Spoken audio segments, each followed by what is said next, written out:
आदरणीय बंधु माताओं व मेरी प्यारी बहनों, राधे राधे। आपका हमारे इस YouTube चैनल पर बहुत बहुत स्वागत है। बंधुओं, आज हम इस वीडियो में कार्तिक माह में सुनी जाने वाली इल्ली घुनिए की कहानी सुनेंगे, जिसे सुनने सुनाने से ठाकुर जी की कृपा से राजयोग की प्राप्ति होती है। कथा कहानी सुनने के बाद यदि आप हमारे चैनल पर नए हैं तो कृपया हमारे चैनल को सब्सक्राइब करें, बेल आइकन को प्रेस करें ताकि हमारी वीडियो की नोटिफिकेशन सबसे पहले आप तक पहुंचे। वीडियो को शेयर व लाइक भी जरूर करें। कथा कहानी के अनुसार एक बार एक इल्ली थी और एक घुनिया था। कार्तिक का महीना चल रहा था। इल्ली ने घुनिए से कहा, देख, कार्तिक माह शुरू हो गया है।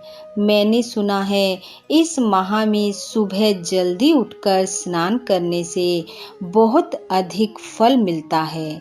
चल, हम दोनों भी कार्तिक का स्नान करते हैं। इल्ली की बात सुनकर घुनिए ने कहा, तू ही नहा ले कार्तिक, तू तो गिरी छुआरे काजू बादाम में रहती है, सो तेरे में तो ताकत है। मैं तो मोट बाजरे में रहता हूँ, मेरे में कहाँ हिम्मत है सुबह 4 बजे उठने की। मैं तो आराम से सोऊंगा, आराम से खाऊंगा। कौन ठंड में ठंडे पानी से नहाए। उसी नगर के राजा की लड़की हर रोज कार्तिक स्नान किया करती थी और इल्ली उसके पल्ले से लगकर कार्तिक स्नान करने लगी। घुनिया कार्तिक नहीं नहाया। कार्तिक माह पूरा होने पर कार्तिक की पूर्णिमा पर दोनों मर गए। इल्ली कार्तिक नहाई थी, इसलिए अगले जन्म में राजा के घर में लड़की का जन्म लिया।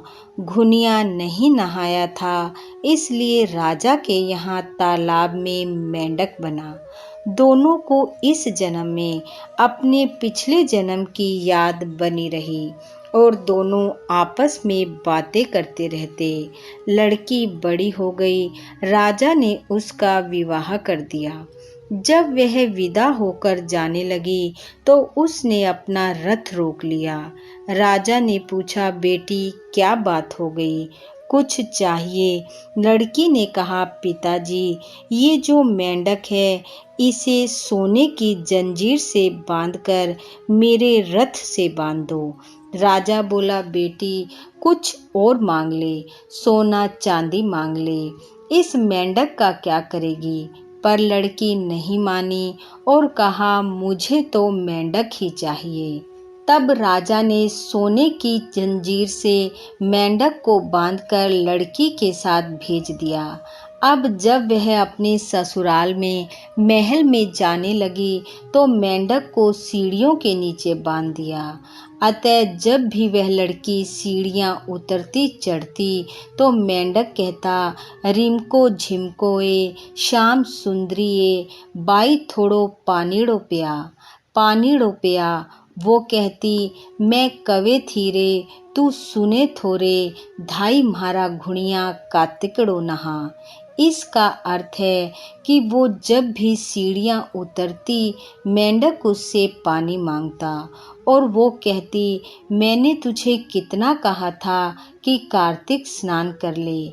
मेरा कहना माना होता तो आज तेरी भी जून सुधर गई होती।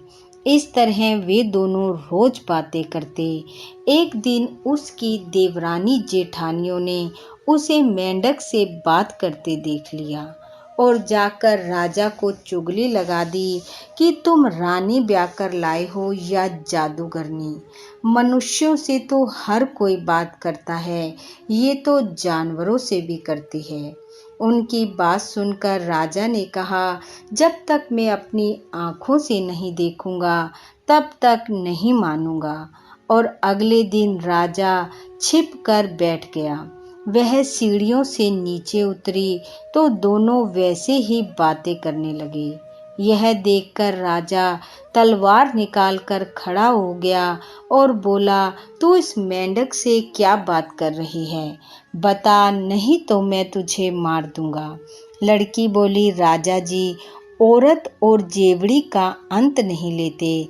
राजा बोला, नहीं, मैं तो अंत का ही भूखा हूँ। बता, तुम क्या बात कर रहे थे? तब लड़की ने राजा को बताया, पिछले जन्म में मैं इल्ली थी, ये घुनिया था। मैं कार्तिक नहाई, इसलिए राजा के यहाँ लड़की का जन्म मिला। ये नहीं नहाया, इसलिए मेंढक बना। हमें अपने पिछले जन्म की याद बनी हुई है, इसलिए पिछले जन्म की बात करते हैं। लड़की की बात सुनकर राजा ने कहा, कार्तिक स्नान का ऐसा फल मिलता है, तो अब की बार हम दोनों इकट्ठे जोड़े से कार्तिक स्नान करेंगे और दान पुण्य करेंगे। तब कार्तिक आने पर दोनों ने स्नान दान पुण्य किया, जिसके प्रभाव से राजा के घर बहुत अधिक धन संपत्ति हो गई। उसका राज्य दिन दुगनी रात चौगनी तरक्की करने लगा। उसे सुंदर पुत्र रतन की प्राप्ति हुई और दोनों इस लोक के सुखों को भोगकर अंत में वैकुंठ को गए। हे कार्तिक के ठाकुर जी, जैसा इल्ली को दिया वैसा सबको देना, जैसा घुनिए को दिया वैसा किसी को ना देना। इस कथा कहानी को सुनने वाले सुनाने वाले सब पर अपनी कृपा बरसाना, सबकी मन इच्छाओं को पूर्ण करना। इन्हीं शुभकामनाओं के साथ आप सबका बहुत बहुत धन्यवाद। राधे राधे।